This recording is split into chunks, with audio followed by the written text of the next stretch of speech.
ka-wonder, isa ka rin ba sa mga gumagamit ng daliri bilang panukat ng tubig kapag nagsasaing?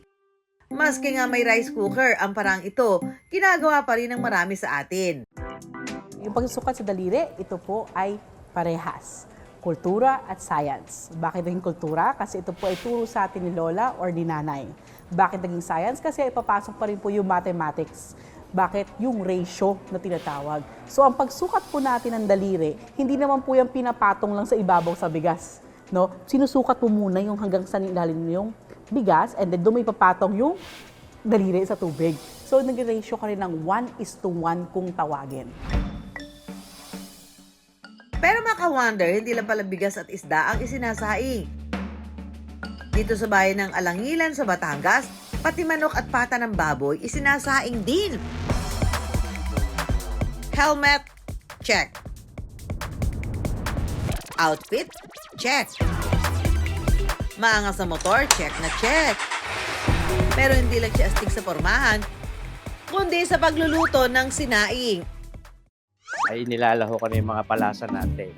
At isang travel vlogger ang master daw sa paggawa niyan. Dahil sa panganay ako sa pamilya namin, kahit nung nasa elementarya pa lang ako ay nagluluto na ako. Ako talaga ang nagluluto sa pamilya. Yan, kaya doon ko nakuha yung passion sa pagluluto na mana ko din sa magulang ko. Ang mga recipe ni Boyet isinishare niya sa kanyang YouTube channel. Ngayon, tuturuan ko naman kayo ng isa na namang paborito nating lahat, ginatangang tulingan. Di ba ka mga kabayan, aray, nakaraos na. Ang pag-vlog parang daw ni Boyet para maibahagi sa ibang tao ang kanyang passion for cooking. Yan ho, tinimusan, kabayan, titimusan, na siguradong lasa. Na-realize ko na marami palang tao na ang hilig manood ng mga luto. Kaya yun, simula noon, nagluto na ako na nagluto. At isa sa mga recipe ni Boyet na paborito niyang lutuin para sa kanyang pamilya, ano ba kundi sinaing. Pero ang version ni Boyet, hindi tulingan ang ginagamit kundi manok at pata ng baboy. Magandang araw sa inyo, mga ka-wonder, mga kabayan. Yan, ako yung papakita sa inyo ngayon ng isang napakasimple lang namang mga luto ng karne ng baboy, pata, at saka ng manok. Isasayang lang natin ito, mga kabayan, di ba kayo pagkakasimple. Siyempre, napaka-importante rin ng dahon ng saging. Lalatagan natin yun ng dahon ng saging. Sunod na ilalagay ni Boyet ang pinatuyong kamyas na siya magsisilbing pampaasim. Isusunod na rin ang ibang pampalasa gaya ng asin, bawang at tausi. Ngayon ay ilalagay na natin ang mga karne. Pwede nating isa-isahin lang paglalagay para hindi sumama yung sabaw niya.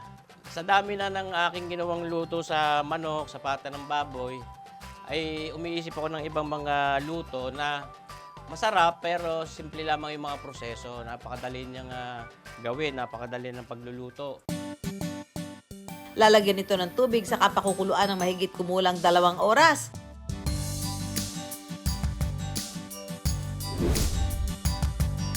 At pagkatapos, luto na ang sinaing na manok at pata. Ang number 1 fan ng mga luto ni Boyet, sino ba kundi ang kanyang pamilya. Talab na talab yung lasa niya. As in, talagang pag sa palyok niluto, talagang mas masarap. Okay, napakasarap ng pata. Lasang-lasa talaga sa sabaw niya. Tapos isa talaga to sa favorite ko na niluluto ng daddy.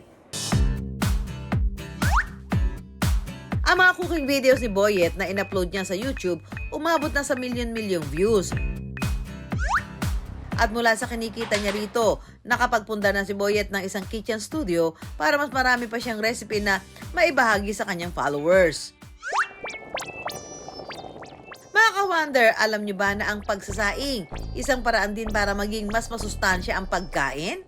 So sinaing, it's same lang din with your moist heat cooking, which is actually more nutritious than other forms ng cooking.